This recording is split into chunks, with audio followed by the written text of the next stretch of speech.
When I was a young boy, well, I think 38 years ago, I was in a western city. It was called No Name City.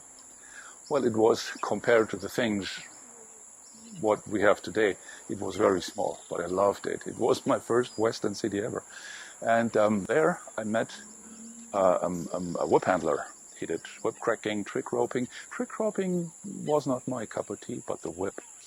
And he had a special whip I've never seen over all the years. And then in the Whip Basics forum, one day, they were pictures of a whip. I saw them and said, oh, I was totally, oh my God, this is the whip, this is the whip, this is exactly that one. And then I started in the forum, I asked, is there anyone who can help me with that whip, to make such a whip? And yes, there was a whip maker who helped me. His name is Devin Bauer.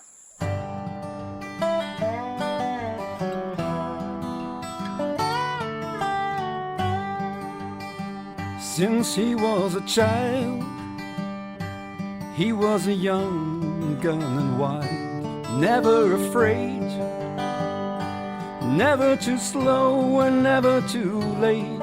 In the evening then, when he came home, he would sit on Grandpa's bed, and in his mind still linger on the words that Grandpa said. Some people say the things you do someday come back to you. Some go to heaven, some to hell, and it's all up to you. So better hope that there's no list of all you've done and said. And may you be in heaven half hour before the devil knows you're dead.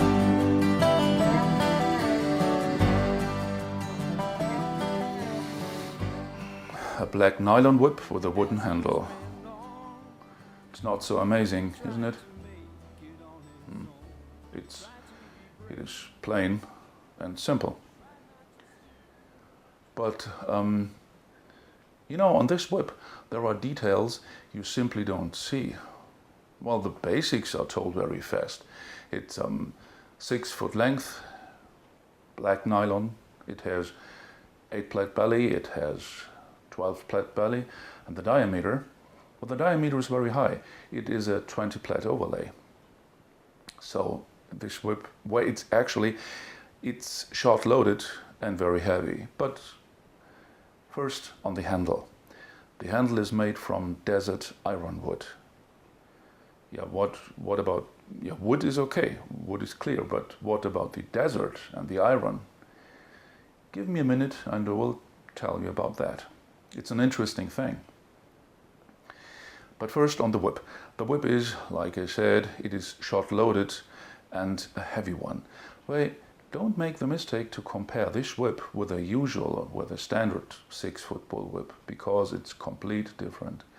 It's a heavy whip, yes, and in fact, what intrigued me right at the beginning, it's just a 6 footer, but it really behaves like a much longer and heavier whip. Okay, so, oh yeah, there is a thing you won't like about this. When you don't like to hit yourself with a usual bullwhip, with a normal whip, then you will hate to hit you with this one, because like I said, it's a very heavy one. And due to the fact that it's short loaded, it's really heavy. So if you are more in light-weighted whips and fast routines, you know, the fast, light-weighted stuff, this is not your cup of tea. Trust me, you won't like it very much. And like I said, you know, if you hit yourself with this one, it is no fun at all. Believe me, I tried it. And, you know, this is the only thing I'm a little bit insecure about recommending this one to the pure beginner. Because when the whip is in motion, when it started, it's a tremendous, you know, this whip has really a lot of power. And if you are more familiar with this whip, then you will have the feeling that this is kind of living thing. I know, nylon, but really, it's very precise.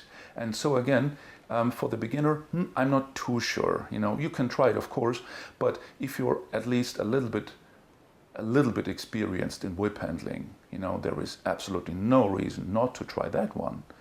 Well, quite the contrary, I'd really like to recommend it to you. It's a great one, but again, not if you like light-weighted whips, then it's not for you.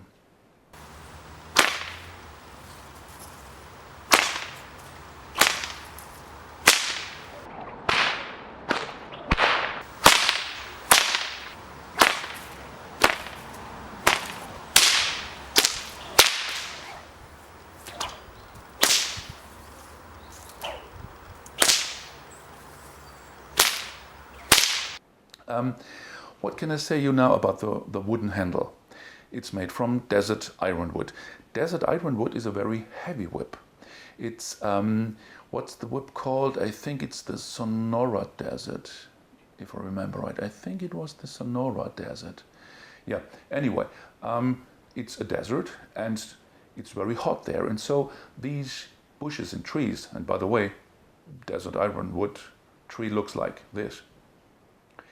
This wood grows very, very, very slow, and that way it has an unbelievable density.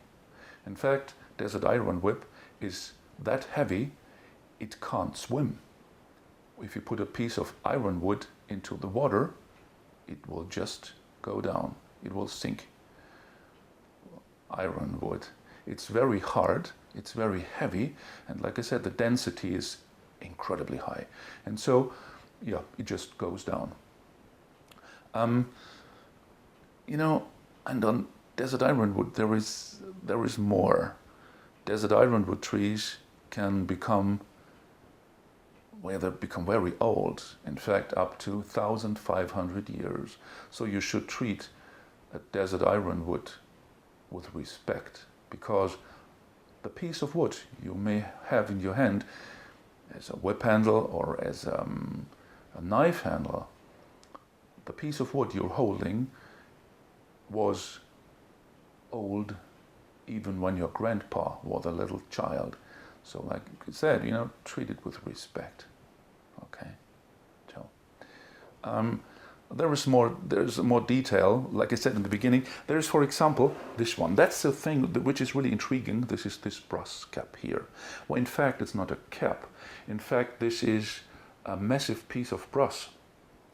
There's a big hole in the handle, and then that piece of brass is inserted here, like you can see in the pictures. This piece of brass is filed, it is rounded, and then it is polished. And that takes a lot of time. It's a lot of work to do such a thing. Some people think this is just a piece of flat metal with a nail at the back to put it in here. No, sir, it is not. Like I said, it's in the details here, okay? And that brass, that piece of massive brass is a detail.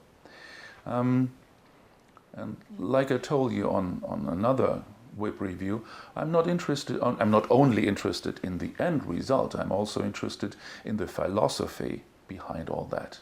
And the whip maker's philosophy. Well, at least if the philosophy is not, let's make as much money as possible. That's not a philosophy, that's being greedy. And I don't like that. But, you know what I think about whips in the meantime. Okay, I was talking to Devin Bauer, the whip maker, and what he told me about his philosophy and his ideas, it was that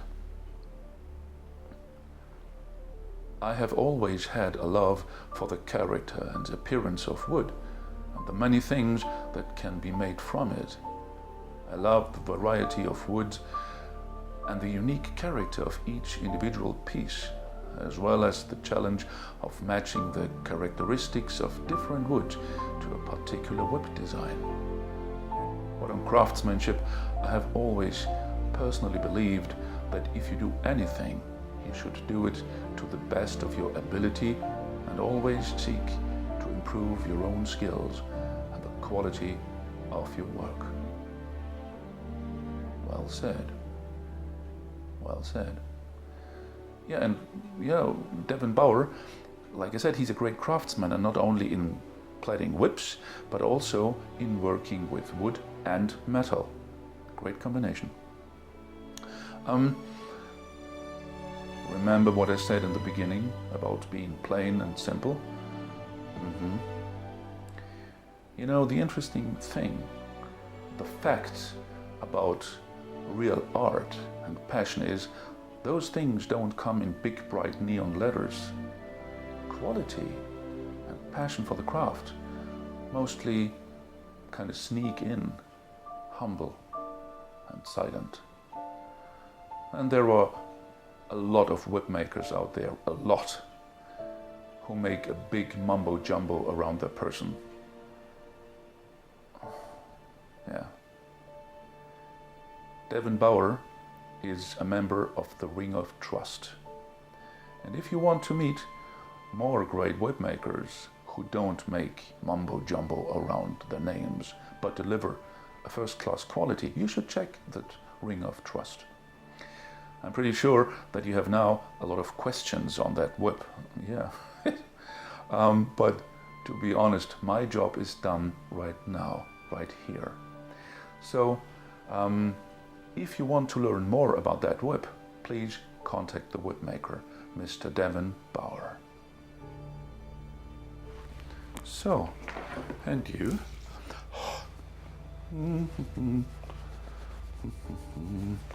Huh?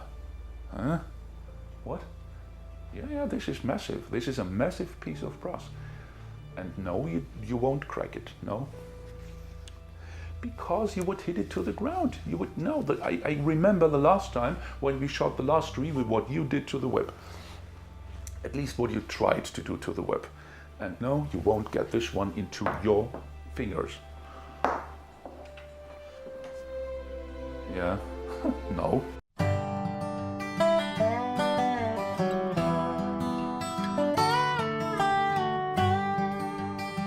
Since he was a child, he was a young gun and wild, never afraid, never too slow and never too late. In the evening then, when he came home, he would sit on Grandpa's bed, and in his mind still linger on the words that Grandpa said.